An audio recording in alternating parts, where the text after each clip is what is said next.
Hello my motor enthusiasts. You've dialed into F1 Motor Fever podcast, and have we got a riveting episode for you today? Hello Enzo. So, what's the buzz about McLaren's performance in Las Vegas? Well, it's quite the tale, really. McLaren's principal Andrea Stella has debunked the belief that a low-downforce rear wing is key at the Vegas GP. Sounds intriguing. So, how did their drivers fare?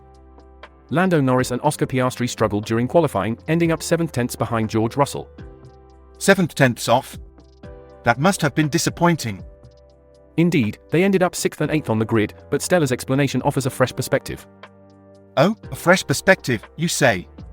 Do we know why they struggled? It's less about the rear wing, according to Stella, and more about the car's interaction with the tires and tarmac. It's a complex interplay, really. Fascinating. And how did the other teams perform? Well, Alpine topped the speed charts, but Red Bull and Haas bucked the trend. It's a whole mix-up out there. Quite the spectrum of performances then. I'm curious about how the race will unfold. Stay tuned, as it seems tire graining and the unique Las Vegas conditions will pose new challenges. Let's dive into the details shortly. Hello my motor enthusiasts. I'm Enzo, your guide through today's Formula 1 intricacies. And this is William. You're tuned into F1 Motor Fever podcast, where we bring you the latest and greatest from the racing world. Don't forget to subscribe and ring that bell. It really does make a difference. Full throttle, folks.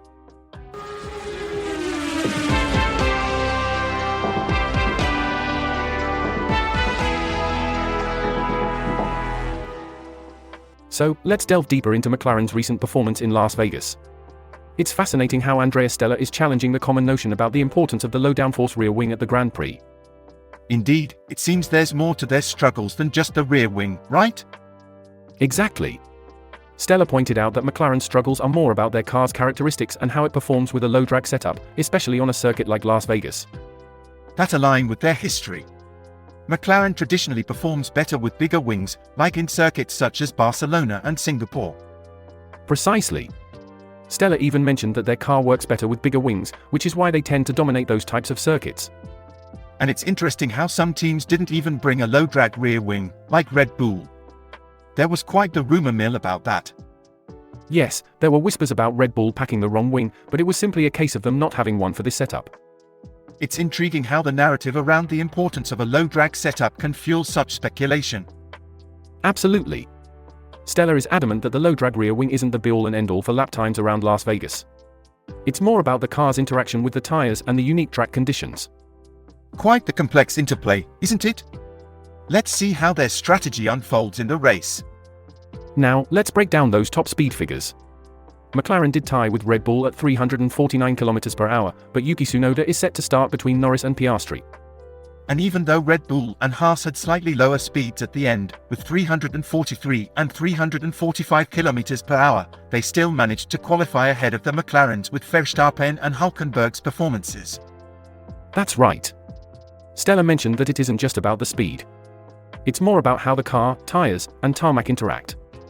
Yes, he talked about the Virtuous cycle, where generating a bit more grip can lead to more confidence, which allows drivers to push harder and ultimately improve performance.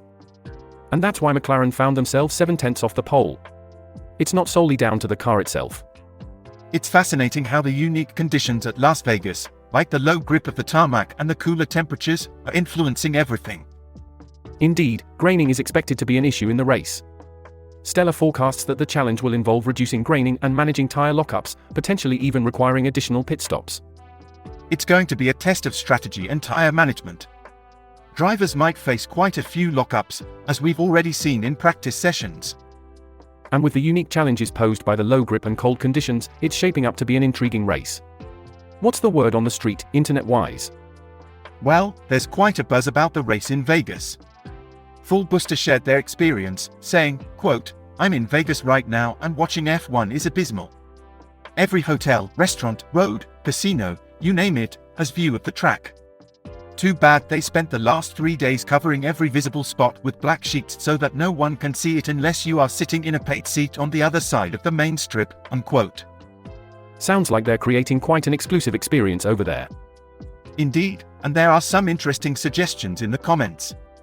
Zanzibar Guy jokingly suggested, quote, "Idea, descend into the sewers and then push up and peep through a manhole cover. Absolutely the best vantage point, unquote. Haha, that's a bit extreme, but creative. Any other gems in there? Oh, definitely. Tackle Box Johnson quipped, quote, good luck, I hear they've even got the mole people working security, unquote. Seems like people are having a good bit of banter about it all. Sounds like folks are making the most of a tricky situation. Any positive spins on the home viewing experience? Yes, Westin Parks mentioned, quote, I'm at home right now and watching F1 is fantastic, unquote. To which Gazem Buku added, quote, in bed actually even better, unquote. Seems quite a few are enjoying the comforts of home. It just goes to show, sometimes the best seat is the one on your sofa. Thanks so much for joining us on F1 Motor Fever podcast today. We explored the thrills and challenges of the Vegas race, dissected some fascinating high-speed stats, and even shared a few laughs about the viewing experience. We truly appreciate your support. Remember to subscribe and hit that notification bell, it really makes a difference. Spread the word about our channel with your fellow F1 enthusiasts on social media, and feel free to leave us a comment if something caught your fancy. And remember, we're here every day, so don't miss out on our upcoming episodes. There's always something exciting just around the corner, so stick with us. We're grateful to have you with us, and we can't wait for the next episode. Cheers to all of you for keeping the spirit of racing alive. Pedal to the metal, keep your gaze on the road, our channel's content is pure gold.